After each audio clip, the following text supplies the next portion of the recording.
কবরস্থানের সাদা শাড়ি পরা সেই মহিলা। রাত তখন নিঝুম।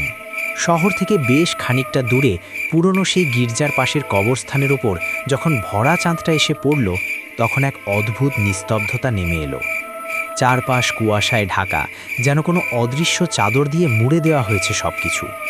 রহিম আর করিম, দুই বন্ধু, বাজি ধরেছিল যে এই কবরস্থানের পাশ দিয়ে একা হেঁটে যেতে পারবে। করিম তো ভয়ে কাঁপছিল, কিন্তু রহিম ছিল বেশ সাহসী। সে হাসতে হাসতে বলল, আরে ধুর, ভূত বলে কিছু নেই, সব মনের ভুল। তারা যখন কবরস্থানের মাঝখানে পৌঁছালো, হঠাৎ তাদের চোখ গেল একটা নতুন কবরের দিকে। সেখানে সাদা শাড়ি পরা এক মহিলা দাঁড়িয়ে আছে, তার চুল খোলা আর মুখটা অন্ধকারে ঢাকা। প্রথমে তারা ভাবল হয়তো কোনো মৃত মানুষের আত্মীয়, কিন্তু এই মাঝরাতে মহিলাটা ধীরে ধীরে তাদের দিকে ঘুরে তাকালো। চাঁদের আলোয় তার মুখটা স্পষ্ট হয়ে উঠল। সে এক মৃত কনের আত্মা ছিল, যাকে তার বিয়ের রাতে খুন করে এখানেই কবর দেওয়া হয়েছিল। তার চোখ দুটো ছিল একদম সাদা, কোনো মণি ছিল না। এক ভয়ঙ্কর শীতল হাসি ফুটে উঠল তার মুখে। রহিম আর করিম ভয়ে জমে গিয়েছিল, তাদের বুক কেঁপে উঠেছিল।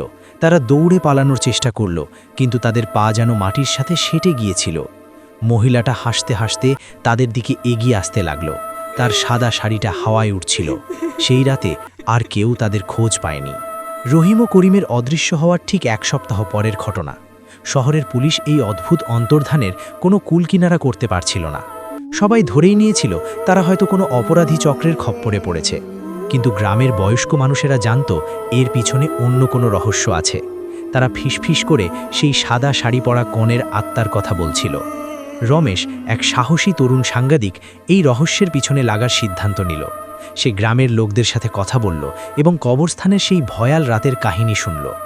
তার কাছে ব্যাপারটা প্রথমে হাস্যকর মনে হলেও কিছু একটা তাকে টেনে নিয়ে যাচ্ছিল সেই অন্ধকার গির্জা আর কবরস্থানের দিকে।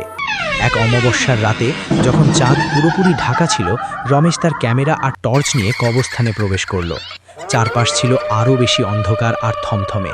সে নতুন কবরটার দিকে এগিয়ে গেল, যেখানে রহিম আর করিম শেষবার দেখেছিল সেই মহিলাকে। হঠাৎ তার কানে ভেসে এলো এক অদ্ভুত কান্নার আওয়াজ। মনে হচ্ছিল কেউ খুব কষ্ট পাচ্ছে। আওয়াজ অনুসরণ করে সে গির্জার পিছনে একটা পুরনো কুয়োর দিকে গেল। কুয়োর পাশে দাঁড়িয়েছিল সেই একই সাদা শাড়ি পরা মহিলা। এবার তার মুখটা স্পষ্ট দেখা যাচ্ছিল। সেটা ছিল যন্ত্রণায় বিকৃত এক মুখ। রহিম ভয়ে কাঁপতে শুরু করেছিল, কিন্তু সাংবাদিক সুলভ কৌতূহল তাকে আটকে রাখল। মহিলাটি কুয়োর দিকে ইশারা করে কিছু বলতে চাইল, যেন সাহায্য চাইছে। ঠিক তখনই কুয়োর ভেতর থেকে দুটো ছায়া বেরিয়ে এলো। সেগুলো ছিল রহিম আর করিমের আত্মা। তারা রমেশের দিকে রাক্ষসে দৃষ্টিতে তাকিয়েছিল।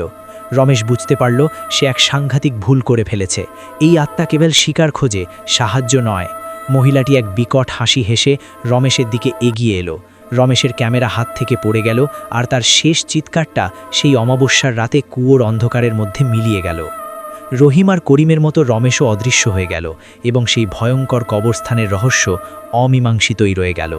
শহরে যখন একের পর এক লোক নিখোঁজ হতে শুরু করল, বিশেষ করে যারা ওই কবরস্থানের ধারে কাছে গিয়েছিল, তখন পুরো এলাকায় একটা আতঙ্ক ছড়িয়ে পড়ল। পুলিশ কবরস্থান সিল করে দিল, কিন্তু তাতেও রাতের অদ্ভুত ঘটনাগুলো থামল না।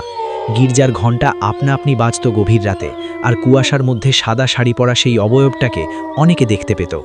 রহিমের ছোট বোন অনন্যা তার দাদার নিখোঁজ হওয়ার ব্যাপারটা মেনে নিতে পারছিল না। সে জানত যে পুলিশ বা গ্রামবাসী কেউ তাকে ফিরিয়ে আনতে পারবে না, তাই সে নিজে থেকেই সেই অভিশপ্ত জায়গায় যাওয়ার সিদ্ধান্ত নিল। তার কাছে তার দাদার ডায়েরি ছিল, যেখানে সে শেষবারের মতো কবরস্থানের বর্ণনা দিয়েছিল। এক বৃষ্টি ভেজা রাতে ঝড়ো হাওয়ার মধ্যে অনন্যা কবরস্থানে প্রবেশ করল। সে নতুন কবর আর সেই কুয়োর কাছে গেল। বাতাস যেন ফিসফিস করে কথা বলছিল। এবার সেই কনের আত্মা বেরিয়ে এলো না, বরং গির্জাটার দরজা ধীরে ধীরে খুলে গেল। ভেতরে কোনো আলো ছিল না, কেবল এক গাঢ় অন্ধকার আর পচা লাশের গন্ধ। অনন্যা সাহস করে গির্জার ভেতরে ঢুকল। দেওয়াল জুড়ে পুরনো ছবি আর ল্যাটিন ভাষায় কিছু লেখা। সে সোজা প্রধান বেদির দিকে এগিয়ে গেল। বেদির নিচে একটা গোপন কুঠুরি ছিল। সেখানে প্রবেশ করতেই তার চোখ ছানা বড়া হয়ে গেল।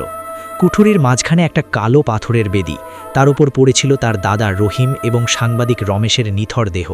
তাদের চোখ খোলা কিন্তু প্রাণহীন। তাদের শরীর থেকে প্রাণশক্তি শুষে নেওয়া হয়েছিল, আর তাদের ঘিরে দাঁড়িয়েছিল আরও অসংখ্য আত্মা, যারা এই অভিশপ্ত গির্জার শিকার হয়েছিল। সেই মৃত কনের আত্মা সেখানে ছিল না, কিন্তু তার উপস্থিতি ঘরের প্রতিটি কোণায় অনুভূত হচ্ছিল। অনন্যা বুঝতে পারল এই গির্জাটি আসলে আত্মাদের ধরে রাখার এক প্রাচীন ফাঁদ, আর সেই কনে হলো এর অভিভাবক। সে পালানোর চেষ্টা করল, কিন্তু কুঠুরির দরজা বন্ধ হয়ে গেল। শেষ যে জিনিসটা অনন্যা দেখেছিল সেটা হলো তার দাদার মৃত চোখের দৃষ্টি, যা তাকে সতর্ক করছিল। সেই রাতের পর অনন্যাকেও আর খোঁজে পাওয়া যায়নি। গ্রামের লোকেরা বলে অমাবস্যায় গির্জার জানালা দিয়ে মাঝে মাঝে 3টে ছায়া দেখা যায়, রহিম, রমেশ এবং অনন্যা, যারা চিরকাল সেই ভয়াবহ অভিশাপের শিকার হয়ে রয়ে গেল। গল্পটা ভালো লাগলে লাইক, সাবস্ক্রাইব, শেয়ার করতে ভুলবেন না। নমস্কার।